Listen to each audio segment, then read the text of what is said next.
Porque nós sabemos que o Senhor tem um chamado para cada um de nós. Nós sabemos que o Senhor tem um propósito para cada um de nós.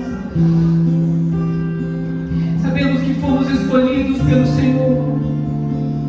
A Tua palavra nos revela isso. Existe um propósito, existe uma missão. Naquele dia estaremos diante de Ti, no trono. Passaremos também pelo juízo, pelo tribunal de Cristo. E o Senhor pedirá conta dos talentos que nos deu, das oportunidades que nos deu, e perguntará o que você fez com os talentos que eu te dei, o que você fez com a saúde que eu te dei, com os recursos que eu te dei. Você cumpriu a missão que eu tinha para você. Por isso, nessa noite, Senhor, vem falar ao nosso coração e vem fazer a Tua obra em nós, Pai. Que naquele dia nós queremos poder ouvir o Senhor dizendo: servo bom e fiel, foste fiel sobre o pouco, sobre o muito te colocarei. Entra para a alegria do Teu Senhor. Aleluia. Nós queremos cumprir o propósito do Senhor para as nossas vidas, Pai. Que assim seja, Deus, em nome de Jesus. Quantos podem dizer amém? Quantos podem dizer glória a Deus?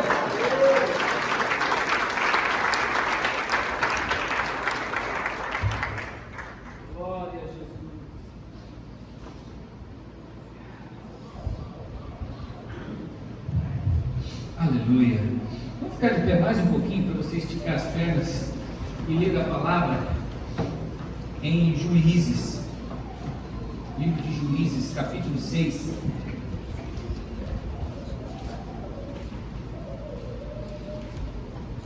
Aleluia. Deus seja louvado pela comunidade de Geração Eleita. Deus seja louvado pela vida do pastor Hilário Freiner, pastora Kelly. Deus seja louvado pela vida de todos os pastores e líderes, irmãos e irmãs, todas as famílias. É muito bom estarmos juntos na casa de Deus. Juízes, capítulo 6. Bom seria se nós tivéssemos tempo para ler todo este capítulo. Então eu deixo o meu desafio para você ler este capítulo inteiro em casa, durante a semana. É muito rico, tem muitas coisas preciosas para nós aqui. Mas nós vamos ler o versículo 14. Juízes, capítulo 6, versículo 14. É o chamado de Gideão. É quando Deus está chamando, comissionando Gideão para uma obra, uma missão. E uma das coisas que o Senhor diz a Gideão é, no versículo 14: o Senhor se voltou para ele e disse: com a força que você tem, vá libertar Israel das mãos de Midian. Não sou eu quem o está enviando? Mais uma vez, o Senhor se voltou para ele e disse: com a força que você tem. E nas traduções mais antigas, mais tradicionais, dizem: vai nessa tua força. Deus está dizendo: vai nessa tua força. E ele diz: vá libertar Israel das mãos de Midian. Não sou eu quem o está enviando?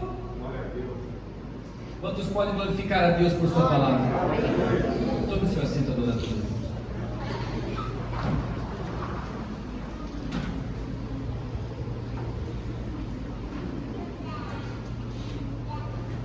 O contexto é importante para a gente entender o que Deus quer falar no nosso coração. O período de Juízes é um período em que ainda não havia rei em Israel. O povo era governado por juízes. Deus levantava um juiz, levantava outro. Eles não eram reis, eram líderes que recebiam o poder do Espírito Santo, uma missão de Deus para liderar o povo de Israel. Logo que Josué morre, inicia-se o que nós consideramos o período de Juízes. Josué e Moisés tiveram uma autoridade comparável à autoridade de um rei. Quando morre essa geração, Deus trabalha de uma forma diferente. Deus levanta juízes, que eram homens que também tinham autoridade, mas não no mesmo nível de autoridade que Moisés e Josué tiveram. Provavelmente foi um período, entre outras razões, mas foi um período de teste. Era Deus provando o seu próprio povo, porque a proposta de Deus era: eu sou o rei, eu governo o meu povo, vocês não precisam de um rei como as demais nações precisam, vocês precisam se submeter a mim, e eu vou usar líderes e juízes para estabelecer o meu governo sobre vocês. O problema é que o povo de Israel ficava sempre patinando e tropeçando nas mesmas pedras, nos mesmos pecados, e um deles era a idolatria. Eles frequentemente se voltavam para falsos deuses, os falsos deuses das nações pagãs que habitavam Canaã, a terra prometida. E Midian era um desses povos. Os midianitas estavam naquela região, eram inimigos dos israelitas. E você vai ler no contexto deste capítulo que o povo estava em pecado de idolatria, voltando-se para Baal e Azerá. No começo do capítulo, nós temos uma descrição da crise pela qual Israel estava passando. Eles plantavam, mas não conseguiam colher, pastor Hilário. Antes que eles colhessem, os inimigos midianitas vinham e pegavam todos os frutos e levavam para eles. Eles eram saqueados o tempo inteiro, eram roubados o tempo inteiro, estavam sendo oprimidos.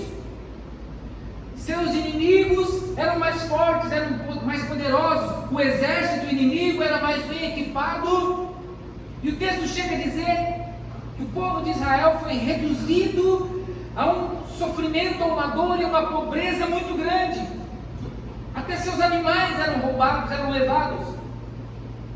Tudo aquilo que sustentava o povo, tudo aquilo que o povo necessitava para ter uma vida abençoada, o inimigo saqueava.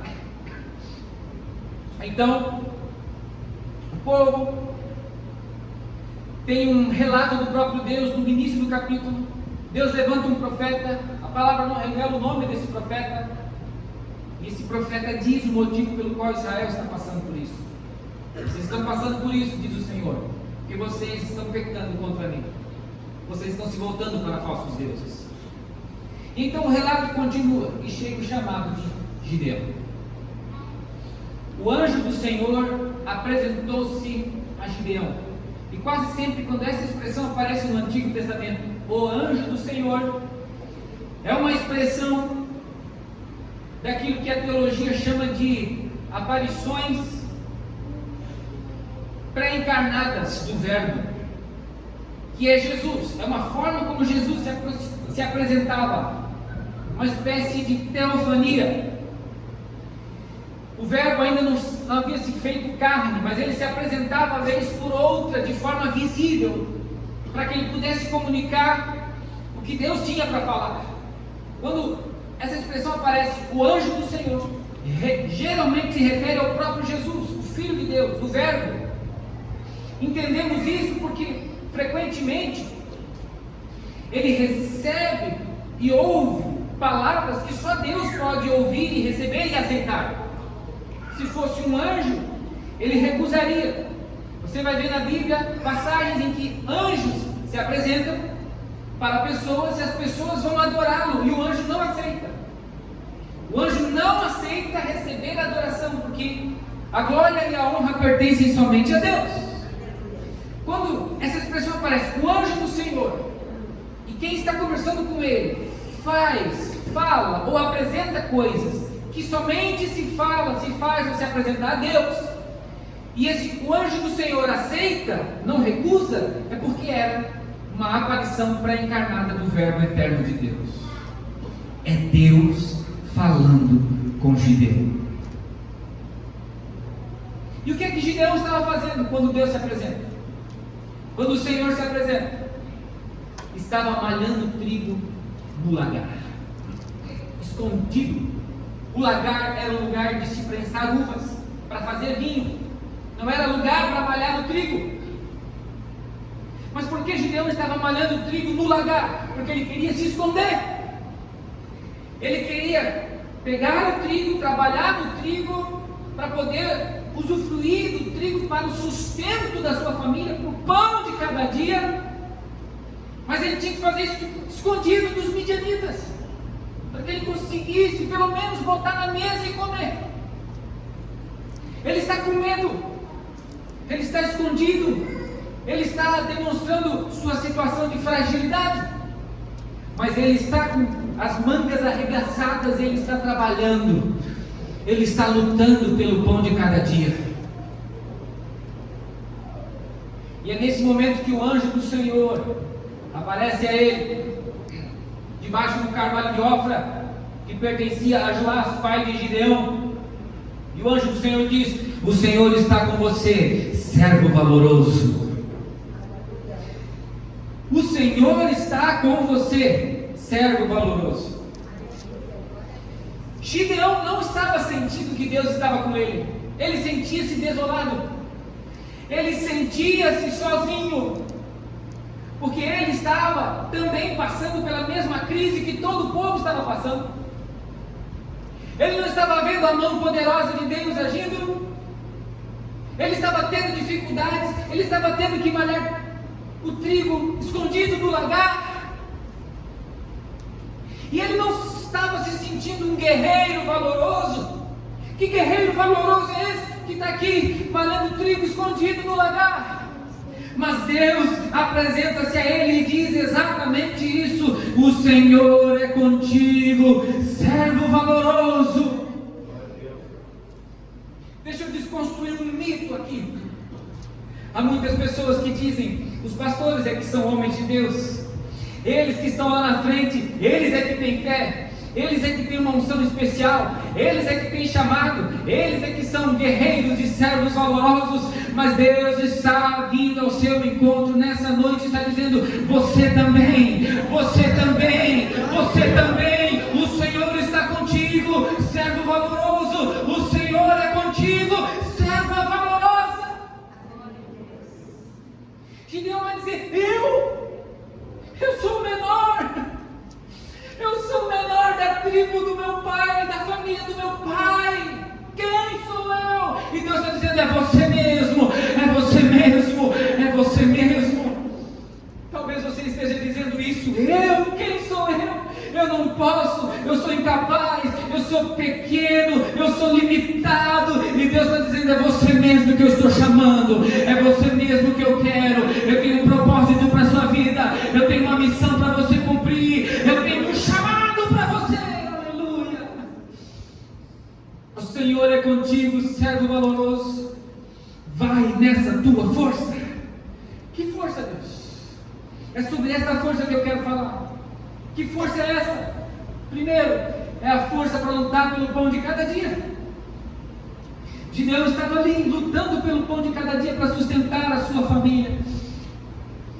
Você que levanta todo dia de manhã, toma o seu café e vai para a luta do dia a dia, vai para o trabalho, vai para a empresa, e é pressão, e é cobrança, e é meta, e tem que fazer isso, e tem que fazer aquilo, e tem que pagar aqui, tem que comprar ali, tem que atender ali, tem que ir lá, e você passa uma semana inteira trabalhando, muitas vezes debaixo de pressão, muitas vezes com tanto cansaço, mas você está ali lutando todos os dias, e você não se deixa esmorecer. Tem um filho olhando para você, tem uma filha olhando para você, tem um cônjuge olhando para você, e você diz: eu não posso esmorecer, eu tenho que continuar de pé. Você acha que isso não tem valor para Deus, querido? Deixa eu dizer para você, existe uma força que Deus já colocou em você, e Ele vai usar essa força para que você possa fazer algo ainda mais glorioso para Ele, no reino dEle. Você está aqui, você chegou aqui, isso diz para mim que você é um guerreiro, isso diz para mim que você é um valente, você é corajoso, você pode mais do que você imagina, você tem mais força dentro de você do que você imagina, porque é isso que Deus está dizendo para Gideão: com a força que você tem, vai e liberte o meu povo, com essa força, com a força que está em você, vai nessa tua força. Deus não disse: vai na minha força. É interessante isso. Aqui Deus está dizendo exatamente isso: vai nessa tua força. A gente já vai entender melhor isso, mas a primeira coisa é a força para lutar pelo pão de cada dia. Segunda força que eu vejo aqui em Gideão é a força para lutar com Deus em oração. Eu vejo oração nesse capítulo. Quando eu leio esse capítulo, eu vejo os princípios da oração, porque é Gideão conversando com o anjo do Senhor. Oração não é monólogo, oração não é você falar sozinho, oração é você conversar com o Espírito Santo de Deus. Oração é você entrar no teu quarto, fechar a porta, dobrar teus joelhos e falar com Deus. E dentro do teu quarto você pode tirar todas as máscaras. Lá você não precisa vigiar as suas palavras. Lá você não precisa pisar em ovos. Lá você pode rasgar o coração, rasgar o verbo na presença de Deus e dizer tudo que está no seu coração. E é o que Gideão vai fazer nessa conversa que ele tem com Deus. Ele teve a coragem de dizer quem ele era e como ele realmente estava se sentindo. Ele disse: Senhor, no versículo 13, se o Senhor está conosco, por que aconteceu tudo isso com a gente? Onde estão as suas maravilhas que os nossos pais nos contaram quando disseram: não foi o Senhor que nos tirou do Egito? Mas agora o Senhor nos abandonou e nos entregou nas mãos de Midian. Você consegue imaginar a coragem de alguém dizer uma coisa dessa para Deus? Ele está diante do Senhor, ele está dizendo: o Senhor nos abandonou. A gente vai para a oração, eu já disse isso aqui em outras mensagens. A gente vai para a oração às vezes e a gente bota uma capa de super-herói da fé. E a gente bota uma espiritualidade de temor, quando na verdade tem palavras lá dentro que a gente está escondendo, tem vontade de dizer, mas não diz. E aí, no nosso teatro diante de Deus, a gente diz: ó Senhor, eu sei que Tu és bom e estás cuidando de tudo. Ó Senhor, eu sei que Tu és fiel e maravilhoso e tudo vai ficar bem. Tu acha que Deus se engana? Tu acha que Deus não sabe que a tua vontade deve ser: Deus, o que é isso? Deus sabe que a tua vontade deve ser: Deus, o que é que está acontecendo, Deus? Por que que o Senhor não me ouve? Por que que eu tenho a impressão que o Senhor está de braços cruzados? Tem momento que a gente se sente assim, querido. Se você nunca passou por isso, me dá a receita, porque eu já passei por fases assim.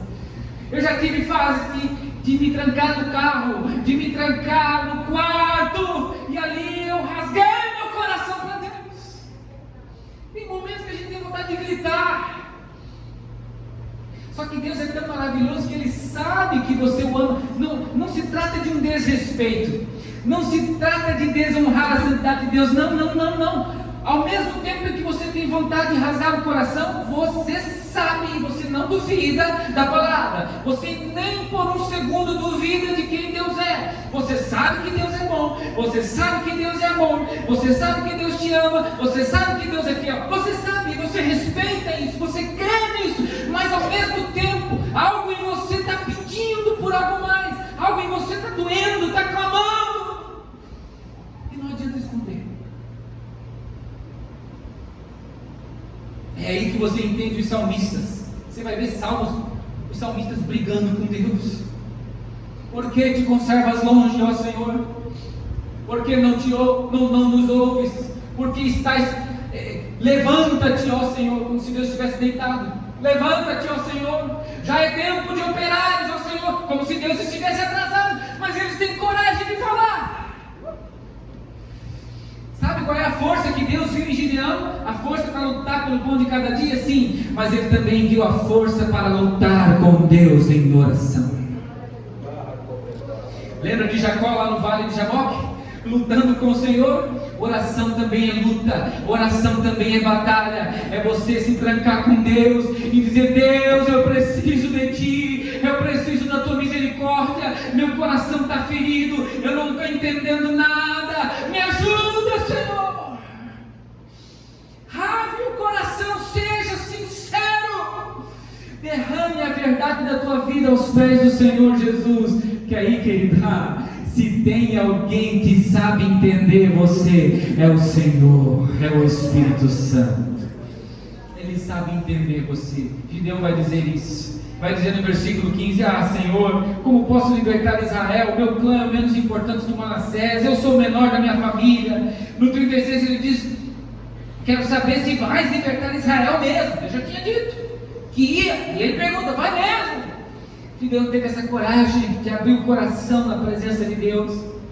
Ele teve coragem para sair de uma zona de conforto.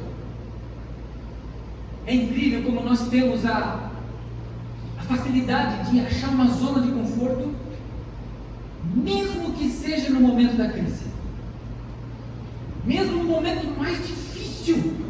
A gente é especialista em criar uma zona de conforto. Está uma tempestade estourando ao nosso redor, pois a gente dá um jeito de criar uma zona de conforto. Ele estava numa crise tremenda, e ao mesmo tempo em que ele estava lutando pelo pão de cada dia, você percebe no contexto que Gideão tinha encontrado também uma zona de conforto. Você vai ver no contexto que ele tem um pai, Joás, que era respeitado na tribo e que protegia o filho. E ele se escorava nisso, ele se escondia atrás disso.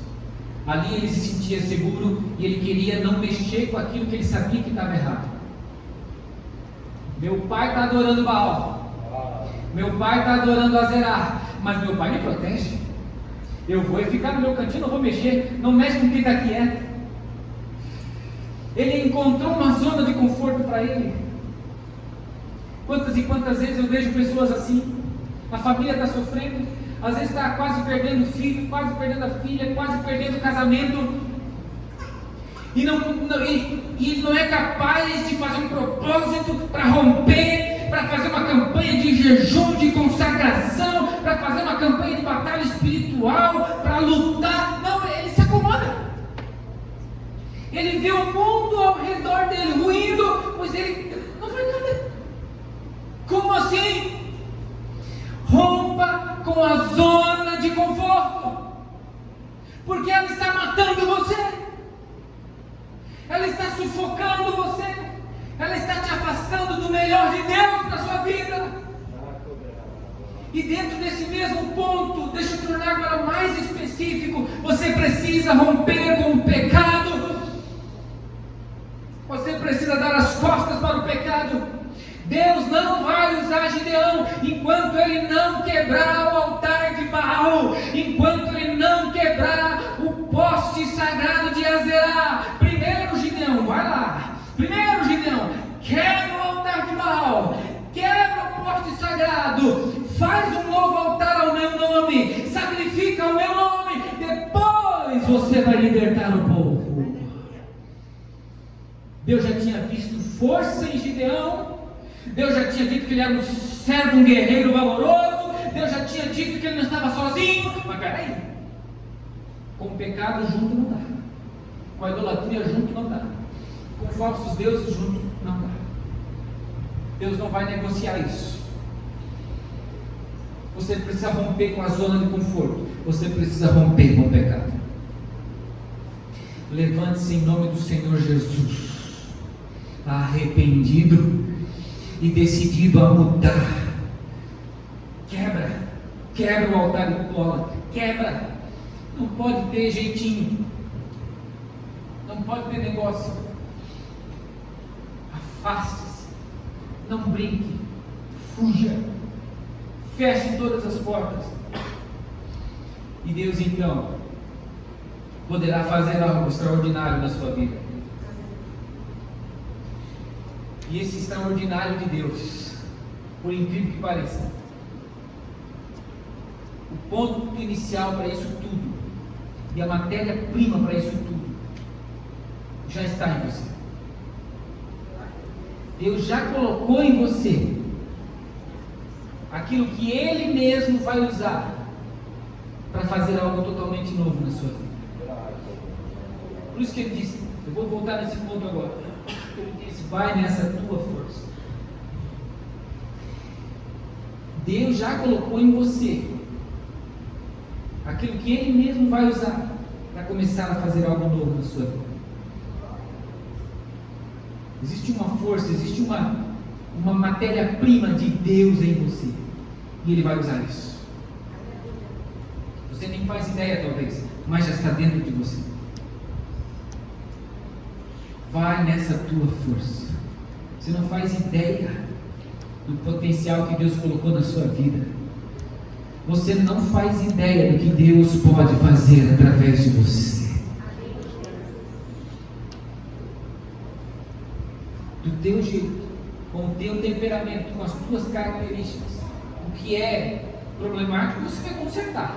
Mas aquilo que Deus plantou em você, é isso que Deus vai usar. O que vai acontecer é que essas coisas vão se desenvolver melhor. Mas é a partir daquilo que Ele mesmo já plantou em você. É assim que Deus trabalha. Deus, Ele não muda a personalidade das pessoas. Ele não muda a personalidade dos seus escolhidos. Ele trabalha nela. É diferente. Ele usa Moisés com a personalidade de Moisés. Moisés está com um cajado na mão, que ele usava para cuidar do rebanho do sogro dele. Pois com esse cajado, Deus usou Moisés para libertar o povo. O apóstolo Paulo, ele construía tendas. Ele continuou construindo, espiritualmente falando, tendas para o Senhor. Isso está lá na profecia que foi citada no concílio de Jerusalém. O Senhor disse, voltarei e reedificarei a tenda caída de Davi. E o Espírito Santo estava se referindo ao ministério do apóstolo Paulo, que estava levando o evangelho para os gentios. Os judeus queriam deixar o evangelho só para os judeus. Paulo enxergou diferente, Paulo enxergou além. Ele disse, não, o evangelho é para todos. Eu vou levar a palavra para os gentios também. E quando Paulo decidiu fazer isso, a profecia se cumpriu. Voltarei e vou estender a minha tenda, a tenda de Davi. Aleluia! Você é um construidor de tendas do Senhor para esta geração. Você vai estender a tenda do reino de Deus para outros que precisam desse mesmo abrigo. Paulo era extremista, ele era o mais terrível perseguidor. Continuou sendo extremista. Ele passou a ser o mais dedicado pastor e evangelista. Deus vai usar o que já está em você. O teu jeito de sorrir, o teu jeito de falar, o teu jeito de conversar, os dons que você tem, os talentos que você tem, as características que você tem, que só você tem. É isso que Deus vai usar. Existe algo que você pode fazer e ninguém mais pode. Porque não existe dois seres humanos iguais nesse mundo. Não tem duas impressões digitais nesse mundo iguais. E foi Deus que criou cada uma. Deus fez você de um jeito único. E você é imagem e semelhança de Deus. Então você revela algo de Deus para o mundo que ninguém mais pode revelar. Você tem algo especial para fazer no reino. Você tem um chamado lindo para cumprir no reino. 1 reino, você tem uma missão maravilhosa para cumprir. então o segredo está em mim, eu sou o segredo, eu sou o cara. Não. Aí você me entendeu errado. A força, ele diz, vai nessa tua força, mas o segredo não está em você. Primeiro, porque essa força foi ele que colocou em você. Segundo, porque ele diz no versículo 12 para Gideão: o Senhor é contigo. Ele diz no versículo 14: não sou eu quem o está enviando. E ele diz no versículo 16: eu estarei com você. Ele mesmo plantou algo em você, mas você sozinho não pode nada. Ele mesmo colocou algo em você, mas você sozinho não é capaz de usar isso que Deus colocou em você e com isso libertar o povo de Deus e fazer a obra de Deus. Não. Você já tem algo que Deus te deu, mas até para usar o que Deus te deu, você precisa que Deus te use. Até para usar aquilo que o próprio Deus já te deu, você depende totalmente dele. E ele está dizendo: eu estou com você. E aí Gideão vai fazer provas com Deus. Senhor, mas o Senhor vai fazer isso mesmo? Para eu ter certeza, Senhor, deixa eu apresentar uma oferta aqui. Põe aí em cima da rocha. Colocou em cima da rocha carne, pão, caldo. O anjo encostou com o cajado e fogo saiu da pedra e consumiu aquela oferta, e o anjo desapareceu. Fez uma prova com Deus, já podia ter tido certeza aí. Pois ele vai pedir mais prova. Senhor, faz a lã ficar seca e a terra molhada. Deus fez. O Senhor, não fique irado comigo, mas eu pedi mais uma prova. Faz a lã ficar molhada e a terra seca. Deus fez. A gente é assim, né? Fica pedindo prova, e Deus, tá bom, se é para que você tenha certeza e convicção, eu faço. Só que tem uma coisa: quanto mais você prova Deus agora, mais Deus te prova depois, tá? Gideão tinha 32 mil soldados à disposição dele de início. Deus disse: agora é minha vez de provar você, Gideão. Você fez prova comigo, né? Agora é minha vez de provar você, Gideão. Você está com 32 mil soldados aí.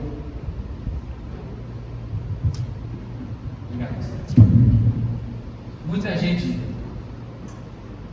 com essa gente toda, se eu der a vitória para vocês, vocês vão ficar se achando. Vocês vão depois dizer que foi vocês, o exército poderoso de vocês, que conseguiu a vitória. Nada feito. A minha glória eu não divido com ninguém, diz o Senhor dos Exércitos. Pode mandar para casa quem está com medo. Quem está acovardado pode ir para casa. Olha o segredo aqui, querido. Gideão demonstra, nesse capítulo todo, nesse contexto todo, ele demonstra a sua insegurança, mas ele era valente. Ele estava inseguro por não saber se realmente era de Deus o negócio, mas ele era valente. Porque os covardes Deus não vai usar. Uma coisa é você ter uma insegurança porque ainda falta você gerar uma convicção maior em Deus. Outra coisa é você ser covarde. Deus não nos deu espírito de covardia, diz a palavra. Você precisa ser corajoso em nome de Jesus. Você precisa vencer o medo em nome de Jesus. Os medrosos, os covardes voltaram para casa na primeira leva. Depois Deus fez mais uma prova: manda eles beber água. Aqueles que pegarem água com a mão para dentro da boca, você deixa de um lado. Os que se abaixarem até a água, você deixa de um outro. E não é que só 300 pegaram a água com a mão e trouxeram até a boca. Só 300. Deus podia ter botado ali uns 5 mil, né? Só 300, pastor. Já aí. Gideão, fica com esses 300 aí, é só eles. Os outros podem voltar para casa. Como assim? Mas o exército de Midian é poderoso demais. Quem disse que eu preciso de quantidade? Quem disse que eu preciso dos teus recursos? Quem disse que eu preciso daquilo que vocês acham que eu preciso?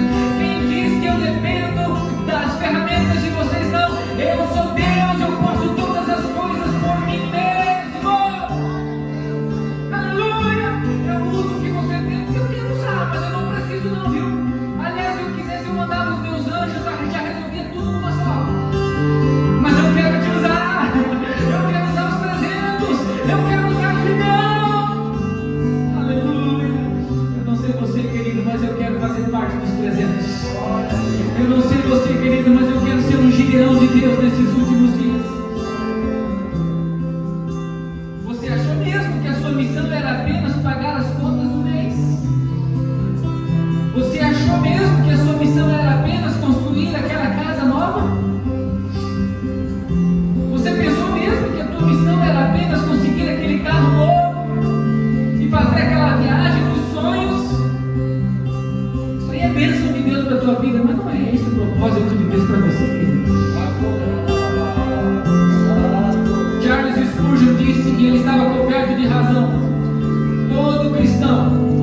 missionário ou é um impostor.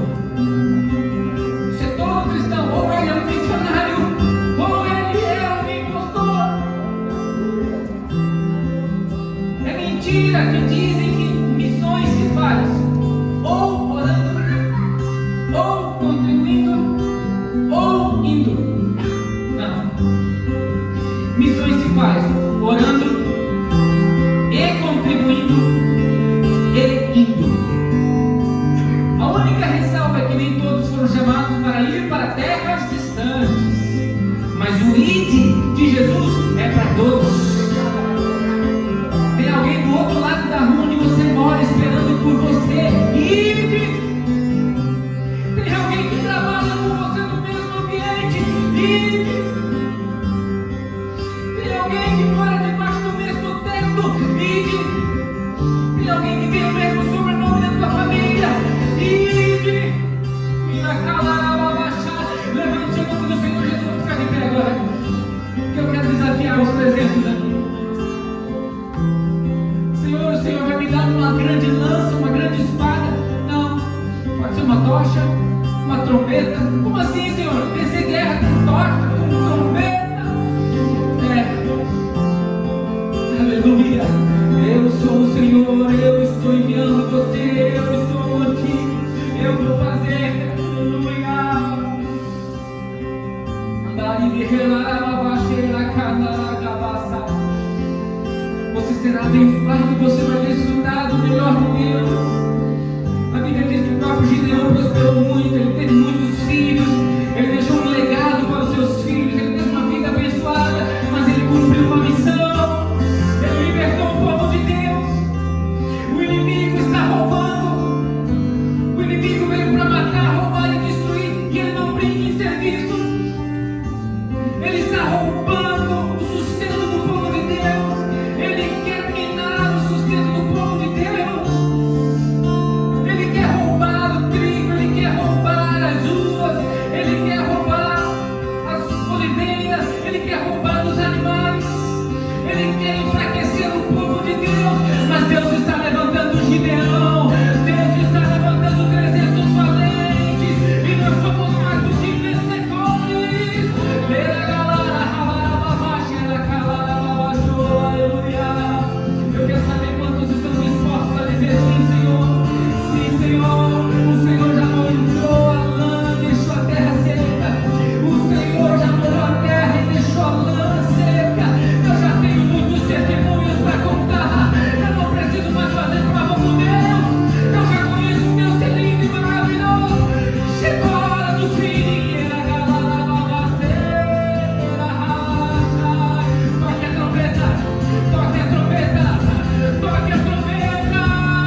que chore pelas almas, que cumpra o chamado, que não fuja da missão. Levanta, Senhor, cada vez mais e mais, para a tua glória, Senhor.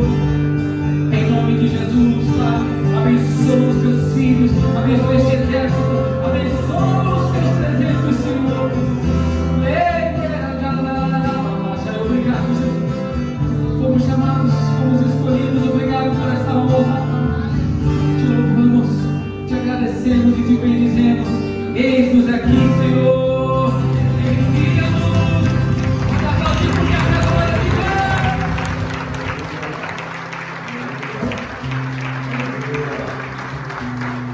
Você sabe que nós nunca combinamos nada justamente para o Espírito Santo confirmar a palavra. Eu não sei o que ele vai pregar, eu não sabe o que acontece.